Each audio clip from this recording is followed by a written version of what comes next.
একটা কথা কি জানেন? কখনো কাউকে প্রচুর পরিমাণ ভালোবাসবেন না। যদিও বাসেন, 50-50 ভালোবাসা রেখে দিয়েন। দেন আপনার কাছে 50% আর কাউকে ভালোবাসলেন তাকে 50% দিয়েন। কিন্তু কখনো আপনার সর্বোচ্চ 100% ভালোবাসা দিয়ে কাউকে ভালোবাসবেন না। তো একটু সময় যদি সে চলে যায় বা ছলনাময় করে, দেন আপনার প্রচুর কষ্ট পেতে হবে, অনেক। কারণ আপনার তো তখন ভালো থাকার 1%ও থাকবে না। জীবনে আমরা না জেনেই অন্ধের মতো কাউকে ভালোবেসে ফেলে। তো এই সমস্ত ভালোবাসা একটা সময় আমাদের খুব কাঁদায়, কোনো কুল কিনারা থাকে না। আমরা এমন একটা নিকৃষ্ট সিদ্ধান্ত নিয়ে ফেলি, যেটা আত্মহত্যা। কিন্তু আমাদের ধর্মে এটা করা হারাম, নিষেধ। আর কারোর জন্য আপনি মরেই গেলেন,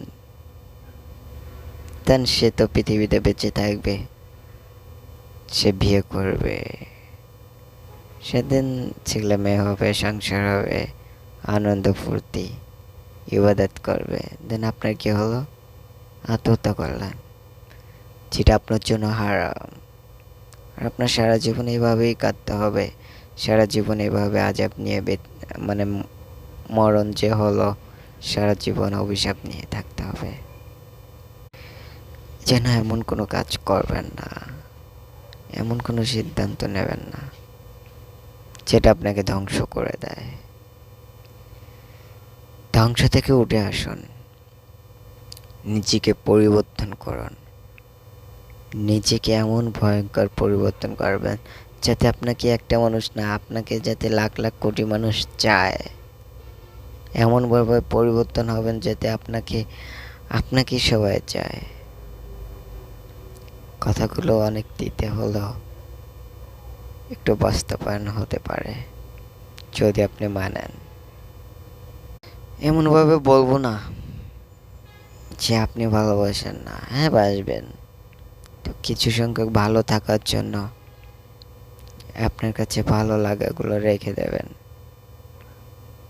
সর্বোচ্চ দিয়ে তাকে ভালো না বেসে নিজের ভালো থাকার জন্য কিছু অংশ রেখে দেন। একটা সময় মনে করবেন না, রানা একটা কথা বলেছিল, কার্যকারী কাজে লেগেছে। ধন্যবাদ।